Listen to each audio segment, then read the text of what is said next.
খবর 24 সাথে আপনাকে স্বাগত।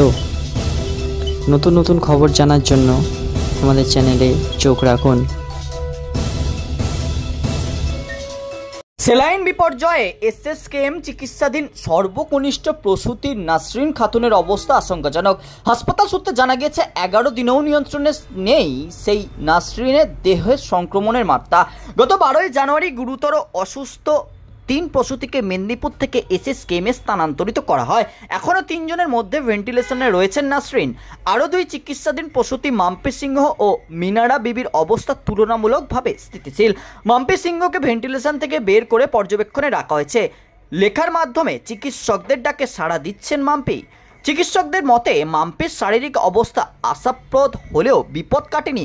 মিনারা বিবির শারীরিক অবস্থা স্থিতিশীল। সিসিইউ এর আইসোলেশন ওয়ার্ডে আছেন তিনি। মুখ দিয়ে খাবার খাচ্ছেন, প্রস্রাবের মাত্রা ভালো, ডায়ালাইসিস দিতে হচ্ছে না। এসএসকেএমের সূত্রের খবর, মিনারার শারীরিক অবস্থার অবনতি না হলে তাকে শীঘ্রই ওয়ার্ডে স্থানান্তরিত করা হবে। প্রসঙ্গত, মেদিনীপুর মেডিকেল প্রসূতির মৃত্যু নিয়ে হাইকোর্টেও ভৎসনার মুখে পড়তে হয় রাজ্যকে। বৃহস্পতিবার এই মামলার শুনানি ছিল কলকাতা হাইকোর্টের প্রধান বিচারপতি টি.এস. শিবঙ্গনম ও বিচারপতি হিরণ্ময় ভট্টাচার্যের বেঞ্চে। এসএসকেএম চিকিৎসাধীন 3 প্রসূতির অবস্থা উন্নতি না হলে রাজ্যের ওপর চাপ আরও বাড়বে বলে মনে করছেন চিকিৎসকদের একাংশ। ব্যুরো রিপোর্ট, খবর 24/7।